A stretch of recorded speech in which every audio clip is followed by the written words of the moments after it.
Oficina Coordinadora de Riesgos Asegurados, SC OCRA, presenta Duralex Sedlex, conducido por el licenciado Carlos de la Rosa Segura. Comenzamos. ¿Qué tal, amigos televidentes? Muy buenas noches, bienvenidos a este su programa Duralex Sedlex. Como siempre, agradeciendo el favorecimiento de su atención, pero principalmente a OCRA, que nos permite cada viernes llegar hasta sus hogares.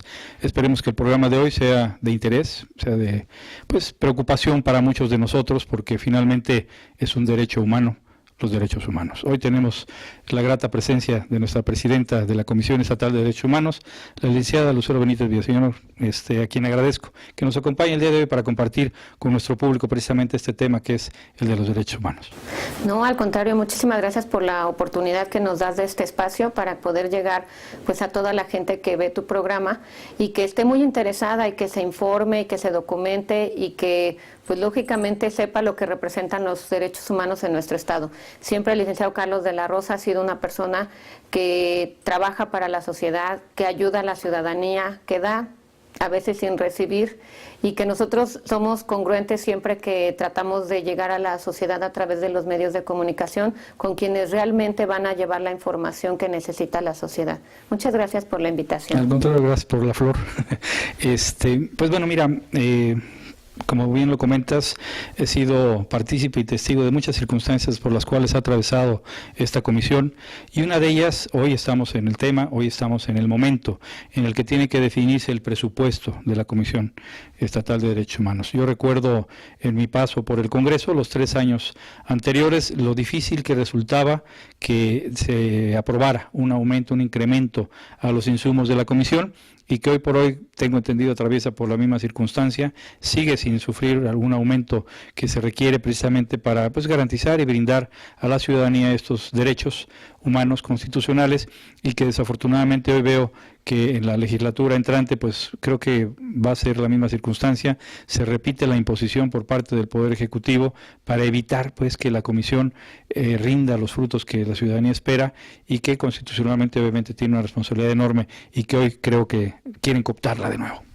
Sí, fíjate, licenciado Carlos de la Rosa, que efectivamente ha sido una lucha constante, no nada más de la Comisión de Derechos Humanos del Estado de Morelos, sino de todos los estados, porque se garantice la autonomía de estas instituciones, porque no tengan que depender de que un ejecutivo apruebe ese presupuesto y lo mande a un legislativo con sus prioridades siempre, lógicamente, en donde puede poner o quitar dinero. En una institución que vela por los derechos humanos, pues lógicamente nosotros no somos productivos, no generamos un ingreso para el gobierno que sea para ellos algo atractivo, y eso ha sido un freno para que den presupuesto a las comisiones de derechos humanos. Pero más allá, si las comisiones de derechos humanos hacen pronunciamientos de temas relevantes en el Estado, como son las ejecuciones, los feminicidios, las cuestiones de ecología, y hacen manifestaciones o emiten recomendaciones, pues también eso es una forma de coartar el trabajo de la comisión, quitándole presupuesto o dejándolo con el mismo presupuesto para que no se pueda cumplir con ese objetivo. Nuevamente acudimos al legislativo mandando un programa operativo anual donde vienen los ejes rectores que se trazan en materia de derechos humanos, lo que son las mujeres, las víctimas, lo que son migrantes, lo que son indígenas, lo que son grupos vulnerables, que es muy importante. Se habla de las cuestiones de alienación parental, se hablan las cuestiones de los feminicidios, de los niños, los derechos de los niños, que también son muy importantes, de los adultos mayores, el transporte público. Son muchos temas en los que puede estar inmerso la Comisión de Derechos Humanos. Se traza un eje específico en materia de seguridad, que hemos sido los que hemos apuntado de lo que está sucediendo en nuestro estado y las inconformidades tan graves que hay por la forma en la que se lleva la seguridad en nuestro estado, y que no ha dado los frutos que se requiere. Y todo eso se entrega al legislativo. Ellos lo revisan y desafortunadamente pues ahí viene estar cabildeando, estar hablando con los diputados, y que de todos modos no se entregue un presupuesto real de lo que implicaría una necesidad para la comisión. Esa es una realidad. Casi nosotros creemos que nos vuelven a dejar. El gobierno estatal nos mandó nuevamente con el mismo presupuesto, no está contemplando ni es una prioridad. Algo que hemos criticado es que solo sea en discurso. Que en discurso hablen, que vayan a la Comisión Nacional de Derechos Humanos, que hagan encuentros costosísimos y que todo sea en un discurso y que las acciones no se vean reflejadas en que la sociedad tenga una oficina, que podamos tener nosotros un inmueble propio, que podamos tener los vehículos para trasladar a los visitadores cuando se requieren de urgencia, que tengamos las necesidades prioritarias para cumplir con la defensa y protección de los derechos humanos. Pura demagogia, como te comentaba 3 años anteriores, igual, fue tema de discusión, fue tema de análisis, ni siquiera de análisis, simplemente de discusión y de cabildeo, como bien comentas, y desafortunadamente es. Y hoy, bueno, nos encontramos, bueno, hasta la marihuana ya hoy es un derecho humano, ¿no? Entonces, no entiendo yo cómo, bueno, sí entiendo, no justifico cómo de una u otra forma en las legislaturas no somos capaces de entender lo que hoy significa precisamente la defensa de estos derechos, el que la instancia, la institución tenga los insumos suficientes y necesarios para brindarle a la ciudadanía esta garantía constitucional. Esperemos y hacemos votos porque esa legislatura que arrancó bien, hoy empieza, y perdón que lo diga, en declive con el tipo de acuerdos y de circunstancias que se vienen dando y que cooptan de alguna u otra forma esa representación popular que tan dignamente se nos entrega en algún momento y que vilipendiamos por cualquier causa que no es precisamente la de la defensa, ni de los derechos humanos, ni de nuestros representados. Y tocando este tema, hablabas tú de temas torales en cuanto a la actividad de la comisión, hablamos de la seguridad pública.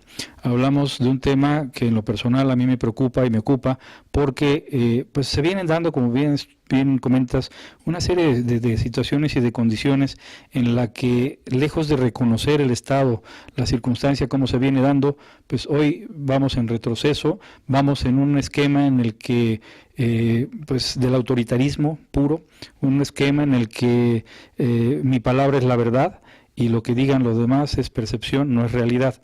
La comisión, yo tengo desde la legislatura pasada documentos que fundan y motivan causas de quejas en las que este famoso esquema del mando único, yo me quedé en 246 quejas por tortura y 136 carpetas de investigación.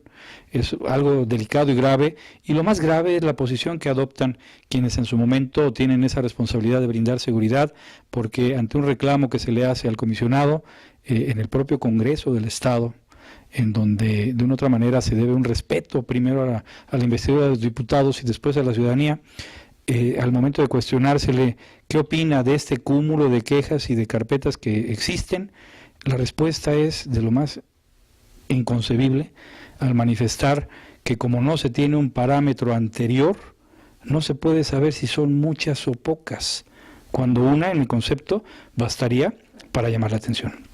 ¿Cuál es el resultado que hoy tenemos en ese sentido y cuál es tu opinión en ese respecto? Mira, tienes toda la razón. Ha sido un proceso muy complejo para que la Comisión de Derechos Humanos pueda hacer un esquema de trabajo en materia de seguridad.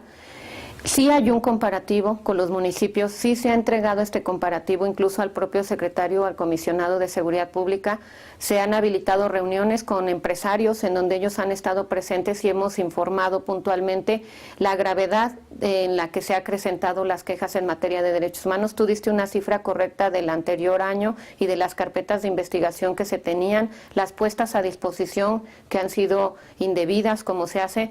Mucha gente tiene la percepción de que se fabrican delincuentes, de que en muchos municipios por la forma de vestir, por la forma de estar un tatuaje, los levantan, les fabrican delitos, después los tienen que dejar libres, no están esas carpetas judicializadas porque no cuentan con los elementos o reúnen los elementos para poderlas judicializar, y eso es el sentir de la población. ¿Qué es lo que ha estado pasando? Bueno, que desafortunadamente ellos tienen otra percepción y otra visión de lo que ha sido este trabajo que ha hecho la comisión. Con mucha valentía hemos entregado la información no nada más a el propio comisionado en reuniones con empresarios, lo hemos entregado en el legislativo para que hagan un análisis de expedientes de tortura que nunca se había dado en el Estado, la gravedad de los expedientes en tortura, ya integrados los expedientes y con recomendación.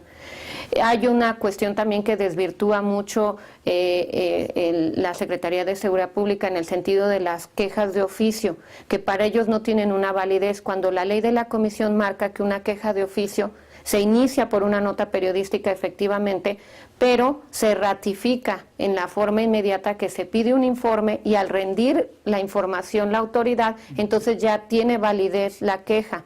Entonces ellos han ido menospreciando esta situación de las quejas. Ahorita llevamos ya 160 quejas en lo que va de este año, ya nuevamente rebasa. Ahora sí tenemos que decir que ya sí hay con qué comparar, ya hay un parámetro con qué comparar y que seguimos la ciudadanía resintiendo esta falta de percepción que se tiene por abuso de autoridad, irregularidades en las detenciones, tortura, dilación también en los operativos y situaciones que han puesto en riesgo a muchas familias. Desafortunadamente esto va muy aparejado también al problema que tiene el Estado de la atención a las víctimas.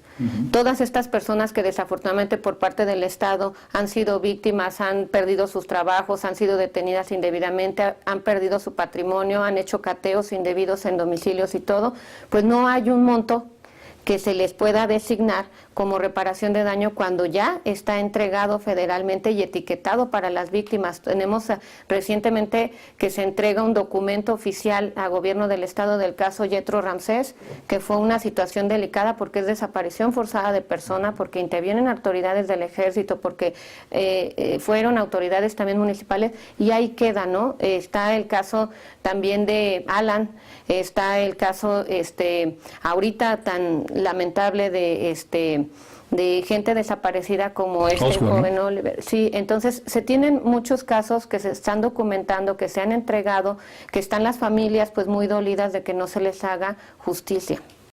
Sí, entrando al tema precisamente de esas desapariciones forzadas, hoy volvemos a hacer noticia internacional en relación a estas famosas fosas. Fosas, dicen, clandestinas, dicen conocidas, dicen legales, dicen autorizadas, dicen muchas cosas en relación al hallazgo que se da precisamente en función de una queja y de una investigación de alguien que fue secuestrado, que su cuerpo fue depositado en el CEMEFO y que aparentemente pedían a la familia pues una ampliación en el plazo de la investigación para poder determinar y dar seguimiento a esta carpeta y llegar a los responsables, pero pues resultó depositado en esta fosa. Primero decían 150, luego decían que 105 y como habían entregado 2 ya nada más son 103, parece la canción de los animalitos, pero digo con todo respeto se ha dicho, pero es inconcebible que estos temas se toquen con tanta frivolidad, con tanta irresponsabilidad, con tanto encuentro y desencuentro de opiniones, porque una vez dice una cosa el Ejecutivo, sale el secretario a decir otra cosa, el fiscal otra cosa, y al final de cuentas se les hace bolas el engrudo y ya no saben ni qué decir para justificar este gravísimo, gravísimo tema en el que, bueno, ya hasta nosotros en la legislatura anterior creo que dicen que estuvimos enterados. En fin, empieza la repartición de culpas y de responsabilidades sin volver al tema que nos ocupaba en un principio, reconocer las circunstancias. Si algo se hizo mal, pues simple y sencillamente se actúa en consecuencia y se va para adelante.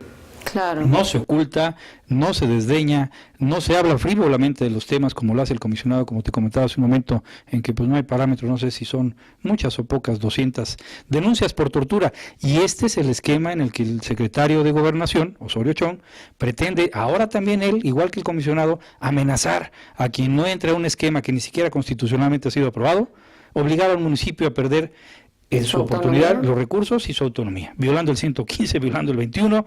Yo no entiendo cómo alguien con esa investidura se atreve a salir a amenazar a un municipio y decirle, si no haces lo que yo te digo, te quito tu dinero. Eso es inconcebible de un secretario de Gobernación, inconcebible. Y eso es lo que estamos viviendo. Y bueno, Derechos Humanos tendrá que actuar en consecuencia. Vamos a presentar nuestra queja por la violación de estos derechos constitucionales de autonomía municipal. No es comentario al margen, no te vamos a involucrar en ese tema. Pero bueno, finalmente, ¿qué pasa con esta investigación, con esta queja más bien, que abre esta investigación? Hay gente ya avesada participando en este tema, hay situaciones que bueno pues no pueden pasar por alto y que de alguna otra manera deben ser atendidas, ¿no? Sí, mira, te comento esta situación. Es un expediente del 190 del 2015 que se radica en la Comisión de Derechos Humanos por irregularidades en la Procuración de Justicia, una carpeta de investigación. Se toma la investigación por parte de la comisión, pero da un giro cuando a través de la barra de abogados, el presidente de la barra de abogados lo sube como un punto de acuerdo en la sesión de consejo de la Comisión de Derechos Humanos. Él es consejero, ¿no? Él es consejero también.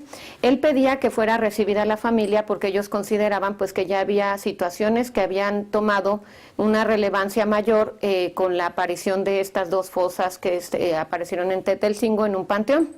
Entonces, fueron recibidos en la Comisión de Derechos Humanos la señora María Concepción, que es la madre de Oliver Wenceslao.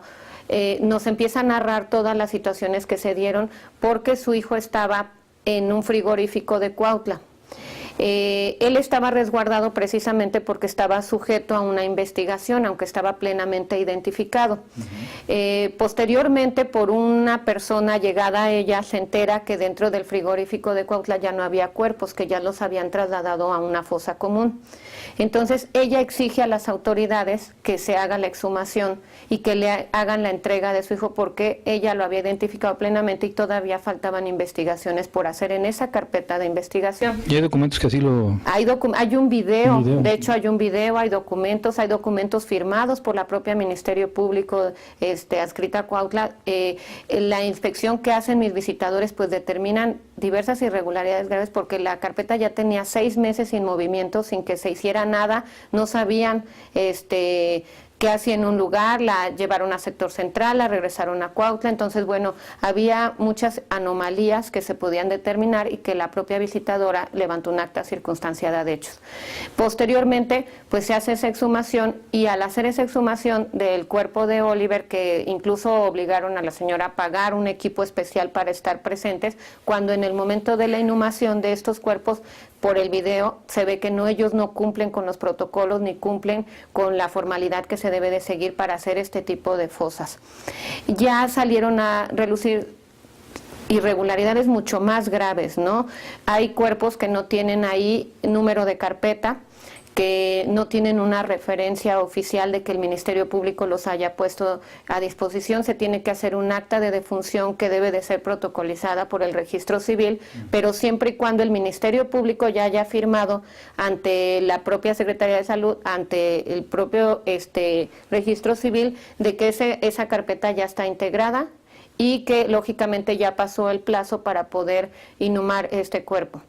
Se determina también que el lugar en donde está habilitado es un predio particular que no tiene los permisos para fungir como panteón, que no se tiene una oficina, que no se tiene una barda perimetral, que no se cumple con la normatividad para que la Fiscalía haya puesto ahí esas dos fosas y una serie de anomalías. Efectivamente, el nombramiento de este procurador viene a pedirle y a exigirle que cumpla con las investigaciones y que determine esta responsabilidad, y él sale diciendo que él entró 2 meses después de que esto sucede y que no tiene ninguna responsabilidad. ¿Y yo por qué dijera Fox, no? Sí, exactamente, que él se deslinda responsabilidad, pero no, realmente ahí hay una serie de circunstancias que pueden determinar la responsabilidad de muchos más servidores públicos dentro de la Fiscalía, que es muy importante que se inicien los procedimientos administrativos de investigación y que salga a la luz, porque hay muchas familias que están esperando que encuentren a sus hijos dentro de esa fosa. Más allá de ello, más allá de la responsabilidad,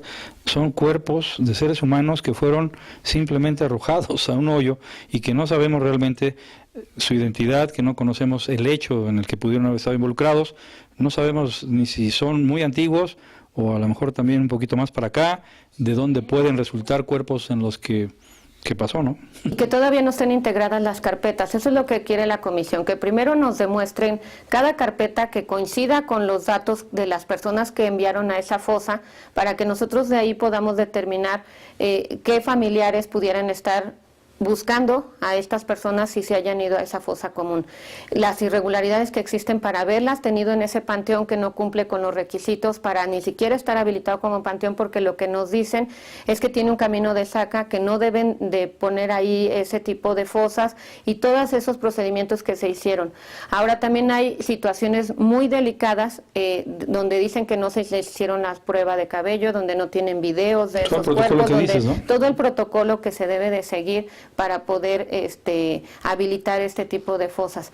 Hay una responsabilidad grave del propio gobernador, porque él fue enterado por parte de la familia y documentos donde se le hizo del conocimiento a través de oficios debidamente sellados, y él pues lógicamente debió de solicitar de forma inmediata información. Está también el secretario de gobierno, hay autoridades de gobierno que estuvieron debidamente enteradas de este asunto tan delicado, y pues la omisión también lógicamente tiene una responsabilidad, ¿no? Que es lo que ya está harta la ciudadanía, de que los servidores públicos hagan o no hagan y no pase nada en el Estado y no se fincan responsabilidades. Entonces aquí también hay una serie de circunstancias que se tienen que revisar. Hay ya muchas organizaciones civiles que se están sumando en este caso de las fosas, lógicamente ya ha trascendido a nivel internacional y no necesita trascender un tema de Morelos a nivel internacional para que entonces sí se pongan las pilas y quieran hacer algo. Ahorita yo creo que van a tratar de recomponer muchas cosas, de firmar, de habilitar y de enderezar muchas cosas, pero también de forma pues irregular, extemporánea, porque van a tener que sacar permisos que no existen, van a tener que, ¿qué es lo que van a hacer? También hay una responsabilidad del edil de Cuautla, porque lógicamente ellos tienen a su cargo los panteones y tienen la supervisión de esos lugares para saber que cualquier persona puede ir y dejar un cuerpo en un lugar, no se puede. Y menos si están ligados a la fiscalía. Hay cuerpos ahí que no tienen registro y que pueden ser cuerpos que deposita la PGR.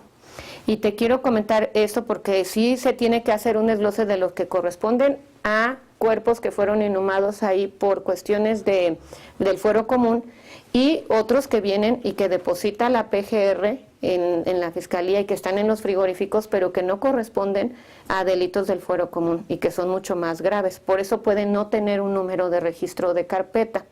Y eso es también una situación. A la comisión le toca hacer hace un tiempo una investigación por los frigoríficos. Los frigoríficos tienen un cupo, haz de cuenta, de 30 personas, de 30 cadáveres. En muchos rebasan 50, 60. Igual que los penales, ¿no? Eso es un grave problema porque se queman, porque hay cuerpos que tienen más de 5 años, y siguen en esos frigoríficos y no se determinan ni se resuelven esas carpetas y siguen ocupando ese espacio en el frigorífico. Se han descompuesto, se han quemado. El área de servicios periciales no les exige a los ministerios públicos que ya resuelvan esas carpetas, que determinen para poder realmente mandar esos cuerpos a una fosa. Imagínate nada más qué grave el tema, y como comentas bien, bueno, aparte de que son temas del Fuero Común, Fuero Federal, y como te decía hace un momento, son hasta a lo mejor cuerpos de algunos otros eventos, de algunas otras circunstancias que, pues aprovechando la oportunidad de que se encuentra la fosa, de que nadie vigila, de que no está regulado, pues hasta la delincuencia puede decir, pues ahí tenemos un lugarcito, vamos dejando por ahí depositados algunos secuestrados, ¿no? Porque, pues, ¿cómo identificar o cómo saber realmente si no se tiene un seguimiento, si no se tiene una identificación, si no se sigue un protocolo de identificación desde los cadáveres, su depósito menos, y que el día de mañana, bueno, pues esto redunde en un tema muy, muy grave para el Estado, que hoy finalmente, como bien comentas y desafortunadamente volvemos a hacer noticia, y no nada más nacional, internacional, y que con el desdén, la frivolidad y la irresponsabilidad que ha caracterizado a la administración se sigue haciendo un lado. Aquí no pasa nada. Lo que yo digo es, dijera el triste célebre exgobernador Sergio Estrada, es mi verdad, y hasta ahí llegamos, porque no hay poder humano, no hay norma que obligue, salvo la instancia correspondiente que es Derechos Humanos, que con base precisamente este tipo de investigaciones, este tipo de apertura que da la ciudadanía sin el apoyo económico, como lo decíamos en un momento, pues hace los esfuerzos inhumanos para poder sacar adelante la circunstancia, poder de una u otra forma pues actuar en consecuencia, y sin los recursos, ¿no? Que realmente no son muchos. A lo mejor volvemos al punto de partida de la entrevista. ¿Cuánto es lo que está pidiendo hoy por hoy como aumento la Comisión de Derechos Humanos? Bueno, nosotros tenemos 14.500.000. Ese es el presupuesto que ha tenido la comisión histórico. durante 5 años. No se le ha dado un incremento. Realmente es la Comisión de Derechos Humanos más pobre del país. No la conoce este gobernador, nunca la ha pisado, nunca ha acudido, no sabe qué eso está haciendo dentro de la comisión. Siempre se le ha pedido eso, ¿no? Que conozca el trabajo, que conozca el esfuerzo que hacen 9 visitadores para cubrir todo el estado, que conozca las carencias reales que se tienen. Y se ha tratado de sensibilizar en esta parte para que volteen a ver a la institución, porque es la única que vela realmente por los derechos humanos de la sociedad, ¿no? Que estamos acudiendo a todos los casos que hemos tratado, pues, de estar en los retenes, de estar en el alcoholimetría, porque cubrimos también los operativos que se hacen, que los visitadores se tienen que dividir en todo el estado en este tipo de manifestaciones o cierre de carreteras que son también graves, ya lo que está sucediendo, el estado de la inconformidad de muchos sectores que no se les ha volteado a ver también, o que sea malversados sus recursos, está perdido, no se les reconoce, no se les entrega, y entonces pues ya hay muchos sectores que han estado levantando la voz, no nada más la Comisión de Derechos Humanos. Entonces, ese es parte de ahorita lo que tenemos. Siempre se ha pedido un incremento para que se pueda contar con 50 millones por parte de la Comisión. Lo vemos muy difícil. También se ha pedido a los legisladores un acompañamiento al SAT para ver inmuebles que han incautado para que se le pueda designar un inmueble propio, y tampoco se ha podido dar esa parte, porque en cuanto nosotros asignamos o vemos un inmueble, luego el gobierno dice, no, lo voy a ocupar para el fiscal anticorrupción, aunque todavía no tenga ley, normatividad, reglamento, ni pueda operar, se lo voy a entregar a él, y la comisión la deja a un lado. Entonces, ese es el sentir, se lo hemos hecho de muchas formas ver, que debe de ser congruente en materia de derechos humanos. Tenemos un diagnóstico pendiente que tiene que realizar la comisión, lo está haciendo el propio personal, porque no hubo el recurso para que la Universidad Autónoma nos apoyara con los expertos, no se pudo pagar, cuando en todos los estados se firmó con el Alto Comisionado de las Naciones Unidas este convenio, lo firma este gobernador, y sin embargo no tenemos la forma de realizar el diagnóstico. Son 7 ejes rectores que marcan los parámetros de las políticas públicas en materia de derechos humanos, y que los propios visitadores lo están realizando, porque solo dio 500,000 pesos para realizar este diagnóstico. Entonces, esa es la realidad de lo que viven los derechos humanos en nuestro estado. Pues qué lamentable que a través de los años, y digo a través de los años porque vamos 3 y este sería el 4, la condición siga siendo la misma, que el titular del Poder Ejecutivo atienda a circunstancias que no son prioritarias e importantes para los gobernados. Pretende reducir 70 millones en educación, es gravísimo pues la circunstancia, cómo está manejando, cómo se pretende manejar de nuevo este presupuesto. No estamos en su oportunidad en condiciones de permitir, creo yo, que la ciudadanía siga pagando los platos rotos en ese sentido, menos las instituciones obligadas y marcadas para dar una pauta, sobre todo en la defensa de los derechos humanos. Esperemos que tanto el Ejecutivo como el Legislativo tomen en cuenta esa circunstancia, que ponderen la necesidad de los requerimientos económicos máxime con este tipo de cosas. Y pues bueno, un mensaje final para nuestros televidentes. Ya nos vamos, Lucero. No, pues al contrario, agradecerles siempre la oportunidad de poder, a través de estos medios de comunicación, llegar a sus hogares, que sepan que siempre van a contar con la Comisión de Derechos Humanos, que es una lucha que debemos de hacer la sociedad civil, debemos realmente de organizarnos y de no permitir pues que muchas de las instituciones que velan por este tipo de derechos humanos de los grupos vulnerables sean sometidas por los gobiernos, que debemos ya realmente de levantar la voz cuando haya injusticias, de confiar en las instituciones, y que siempre van a tener las puertas abiertas de este organismo defensor y protector de sus derechos humanos. Confíen, vayan, acudan. Nosotros estamos las 24 horas, los 365 días del año, siempre hay visitadores para atenderlos, y que los medios de comunicación forman parte muy importante de esto para poder llegar y difundir lo que hace la comisión. Muchas gracias, licenciado Carlos de la Rosa, como siempre mi admiración, mi respeto por su trabajo, por su trayectoria y por todo lo que hace por la sociedad. Gracias, mucho correspondido. A ustedes, gracias por favor su atención. Hasta el próximo La Serie. Aparecerá en un cintillo los teléfonos y la página de la comisión. Esperemos sus llamados, esperemos que haya sido de su interés. Hasta el próximo La Serie. Gracias por su atención y muy buenas noches. Presentó